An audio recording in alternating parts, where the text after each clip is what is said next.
Eduardo Miguel mga tol. Pagkatapos ng ating general recognition at nakuha na natin ang ating toga sa ating graduation, ito, driver muna tayo ng magbe-bestie. Sabi ng asawa ko, samahan ko lang daw siya, titingin lang daw siya. Dahil ka-grocery lang daw namin nung isang araw. Kaya tara mag-SNR tayo, check natin kung may mga sale.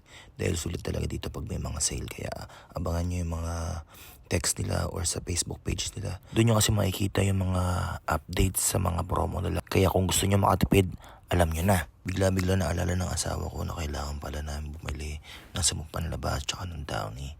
Kasi paubos na yung mga stock namin sa bahay.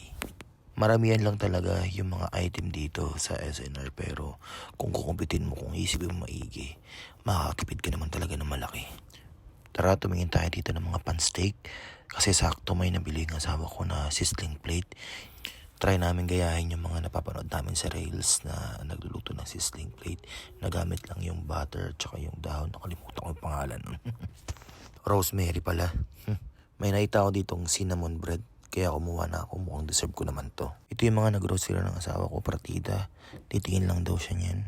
Tapos bigla siya nagyaya sa Landers. Doon na lang daw kami kumain. Sabi ko, dito tayo sa SNR, lilipat pa tayo.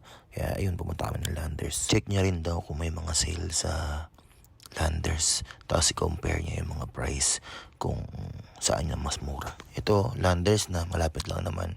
Grabe yung asawa ko, ang kulit-kulit talaga. Sabi ko, huwag masyadong madaldal kapag nagka-drive ako eh.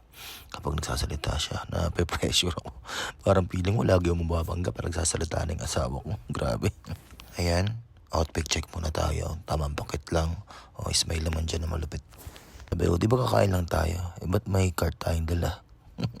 Mukhang alam mo lang yung iniisip mo. Ganado mamili ang magbe-bestie. Napansin namin mura sa SNR yung mga chichirya, yung mga cheese curls. Dito naman sa Landers, mas mura naman dito yung mga ice cream.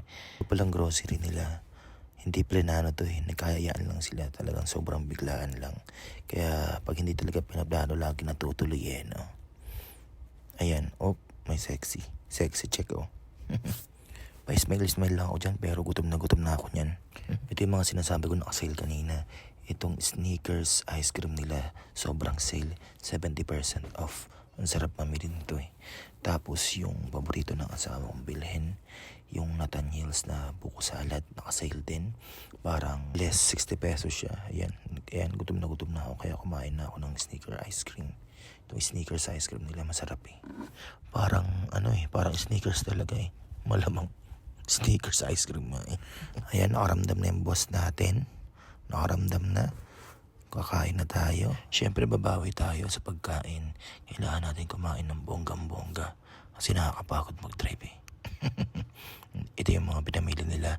Ayan na, wala pa silang ganang bumili niyan. Ayan, kain na tayo. Salad lang yung binili sa akin. Grabe. Gusto ko talaga pizza eh. Tsaka burger. Or pasta. Pero dahil diet daw ako, ang taba ko na. Kaya salad lang sa akin. Kawawa naman.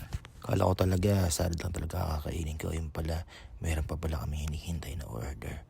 Kaya yun, busog na naman si Taba. Nakalimutan ko palang ipaalala sa inyo yung mga besties ng asawa ko. Si Miss Richel and Miss Joanna. Ayan, shoutout sa inyong dalawa. Sana mapanood nyo to. Ayan, uwian na. Uwi na tayo. Kita-kits ulit sa next video. Babush.